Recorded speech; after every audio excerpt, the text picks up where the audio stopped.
Bonjour, alors aujourd'hui je vais vous expliquer comment on fait pour installer un vase d'expansion d'eau chaude sanitaire que je vais poser entre le groupe de sécurité et l'entrée du ballon d'eau chaude.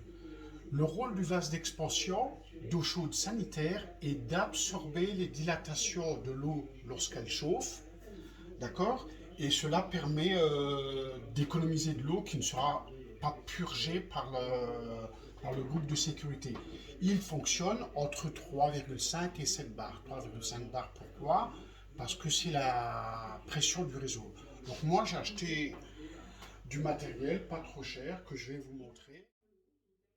Bonjour, je vais installer aujourd'hui dans mon installation d'eau chaude sanitaire un vase d'expansion d'eau chaude. Le vase d'expansion d'eau chaude sanitaire sera installé ici, entre l'entrée d'eau chaude et le groupe de sécurité qui est là.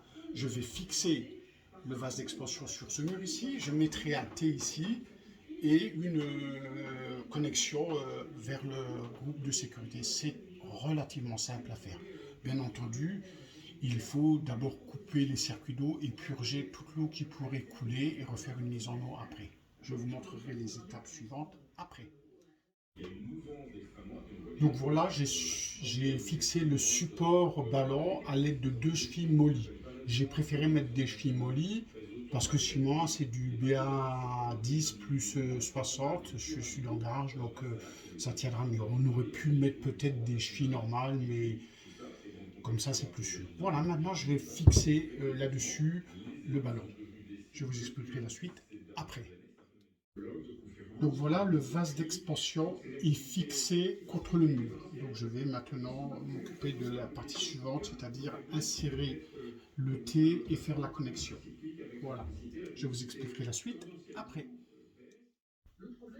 Voilà, je vais donc dévisser maintenant. J'espère qu'il n'y aura pas d'eau qui sortira. On verra bien. Normalement, j'avais fait la purge, donc il ne devrait pas y en avoir beaucoup qui coulera. Allez, j'y vais. Voilà, le tuyau est débranché, donc comme vous pouvez le voir, il n'y a pas d'eau qui coule, car j'ai coupé l'eau et j'ai bien purgé mon système avant. Donc maintenant, je vais faire la modification sur la conduite. Je vous expliquerai la suite après.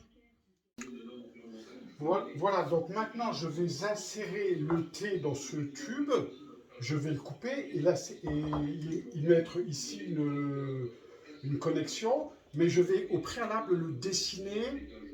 Comme ça, je conserverai les mêmes longueurs et ça sera très facile pour moi de le réinstaller sur mon installation.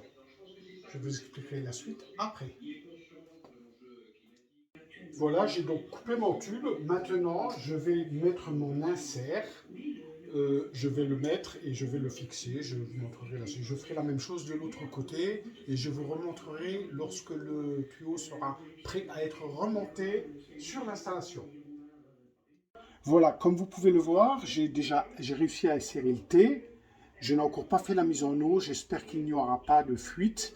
Et maintenant, je vais connecter à l'aide d'un flexible en inox cette partie, donc le vase d'expansion d'eau chaude sanitaire, à cette sortie-là, en n'omettant pas de mettre les joies, bien entendu.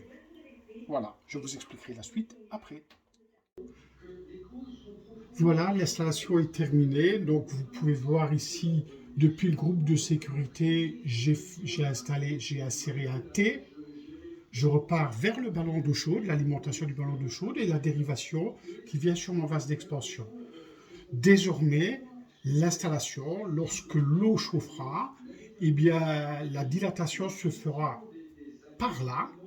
Elle remontera ici, donc à ce vase d'expansion, et j'épargnerai ainsi le groupe de sécurité et je ne perdrai plus l'eau ni l'énergie que j'utilisais pour chauffer cette eau. Voilà, j'espère que mon explication a été utile. Et si vous avez envie de faire la même chose, faites la même chose. Pour ma part, je vais mettre en eau et puis je vais profiter de ma nouvelle installation. Je vous souhaite une bonne fin de journée.